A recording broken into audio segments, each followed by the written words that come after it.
जय श्री कृष्ण। परमपिता परमात्मा की कृपा से आप सभी लोग अच्छे होंगे।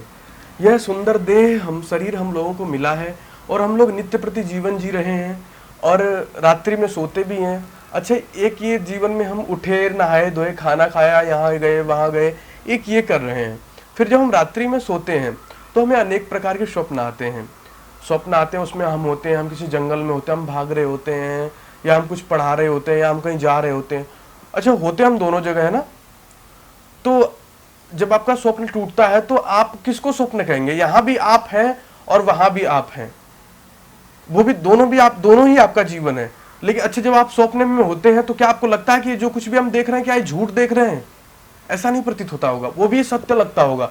अच्छा, ये जो सपना चल रहा है ये भी आपको सत्य प्रतीत होता है। उस समय जब आप उस स्थिति में होते हैं तो वो भी आपको सत्य प्रतीत होता है।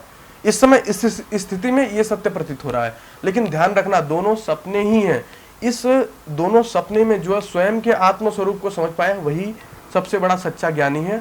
यही एक, इसके ऊपर एक बड़ी सुंदर कहानी आती है, यह सच या वह सच, यह सच या वह सच। मैं आपको इस कहानी के माध्यम से समझाना चाहता हूँ।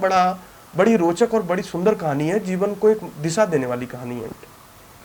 मिथिला राज्य पे एक बार आक्रमण हो जाता है, कोई नरेश आक्रमण कर देता है और इधर मिथिला की सेना, उधर किसी अन्य राजा की सेना, दोनों लड़ रही होती हैं। भयंकर युद्ध चल रहा है, दोनों सेना एक दूसरे को मार काट में लगी हुई हैं और पता चलता है कि मिथिला की सेना पराजित होने जा रही है। राजा जनक की जो सेना है वो पराजित होने जा रही है और कुछ ही समय में राजा जनक की सेना पराजित हो जाती है।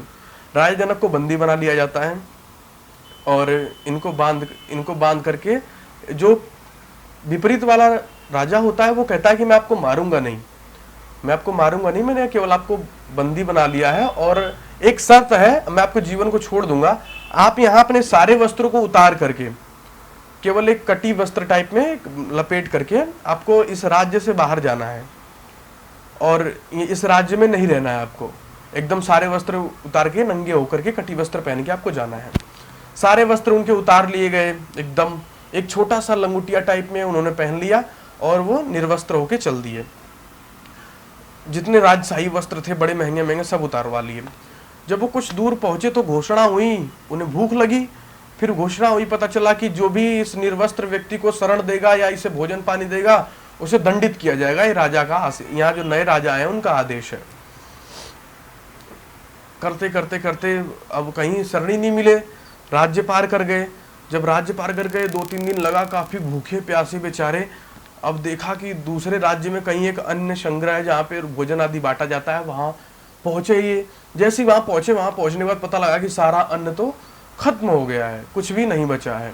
अच्छा, फिर जो वहां का सेवक होता है वो कहीं से थोड़े से चावल पके हुए लेकर के आता है और यूं करके पकड़ाता है। जैसे ही हाथ में चावल आता है देख करके बड़ा सुकून मिलता है कि वाह वाह वाह, इस भूखे शरीर को कुछ तो मिलेगा। ऐसे चील आता है और चील यूं चोंच मार के चला जाता है, सारा का सारा चावल फैला जाता है। ये भूख के मारे प्यासे इतने भूखे थे, चीखने लग जाते हैं, चीख के चिल्लाते हैं और पूरे पसीना पसीना होते हैं राजा जनक। और एकदम नींद खुलती है, उठ के बैठते हैं, देखते हैं बगल में अपने महल में मखमल के गद्दे पे सोए हुए हैं और सोने की अपनी जो भी उनकी राजमहल है वो बना रखा है, नौकर चाकर लगे हुए हैं और सब उनके सिपाही उपाही खड़े हो गए एकदम कि महाराज को क्या हो गया। सारा जितना भी जो भी उनका धन वैभव संपत्ति विस्तर था सब वो देखने लग गए और पसीना पसीना हो रहे। उन्हें बड़ा आश्चर्य हो रहा था, उन्हें अभी भरोसा नहीं हो रहा कि वो जो देख रहा था वो सही है या ये जो देख रहा हूँ ये सही है।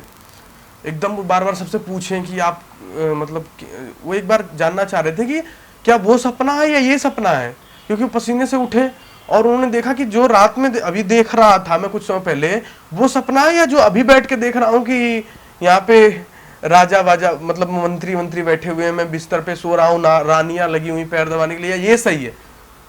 दोनों के संकोच में पड़े हुए थे। कुछ समय बाद थोड़ा सा सही हुए, फिर वो अपने महर्षि के पास पहुंचे। महर्षि से बोले कि महर्षि ऐसा ऐसा हुआ, क्या सत्य है? यह सच है या वह सच है? यह सच है या वह सच है? महर्षि आत्मज्ञानी थे, बड़े ही ज्ञानी पुरुष थे। उन्होंने अपनी साधना भक्ति के कहूँ कि ज्ञान के दम पे बड़े सूक्ष्मता से उन्हें समझाने का प्रयास किया। ध्यान से सुनिएगा। उन्होंने कहा देखो, उस समय जब आप थे,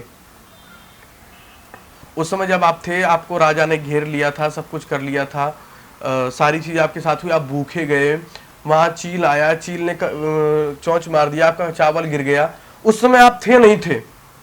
थे ना? कहे हाँ महाराज बिल्कुल थे। अच्छा, इस समय भी जब आपकी नींद टूटी, उस समय भी आप थे? आपके साथ रानियां थी, आपके साथ बिस्तर था और राजमहल आपका था, सोने का महल था, ये सारी चीजें आपकी थी।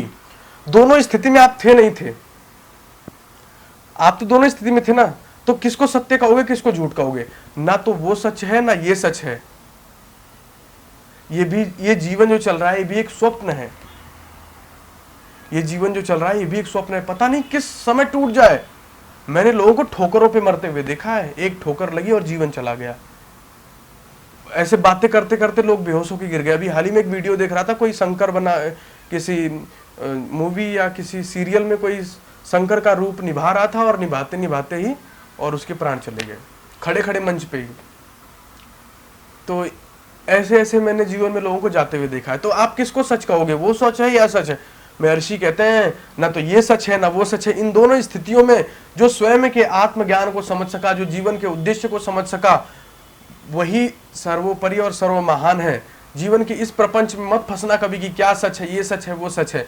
ये ध्यान रखो, ये जीवन भी एक सपना है, लेकिन जब तक ये सपना ये भी चल रहा है तब तक हमें क्या करना, अपने मनोभाव से, अपने बुद्धि विवेक के दम से कुछ अच्छा करना है।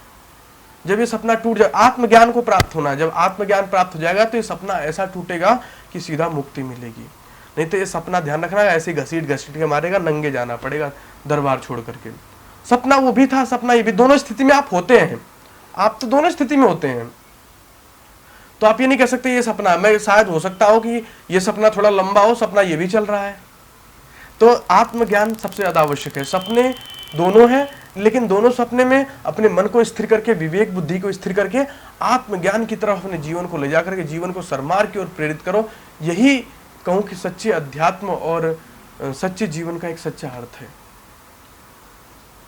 जीवन बहुत क्षणिक है। कहते हैं क्षण भंगुर जीवन की कलिका, कल प्रातः को जाने खिली न खिली। ये जीवन बहुत क्षण भंगुर है, पता नहीं कल प्रातः खुले न खुले। रात में सो रहे हैं, पता नहीं आँख खुले न खुले, सपना टूट जाए।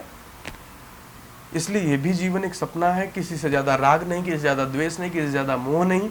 इस सपने को भी जीवन में समझना है और जीवन को नित्य प्रति अच्छे कार्य में, उन्नति में ले जाना है और अपने बुद्धि विवेक को परमात्मा की तरफ ले जाइए। आपके जीवन में कहूँ कि अपने आप ही एक प्रकाश की किरण आएगी, जिससे आपका जीवन खुद ही खुद उन्नति की ओर बढ़ता चला जाएगा। इतना ही कहकर मैं अपनी वाणी को विराम देता हूँ। जय श्री कृष्ण।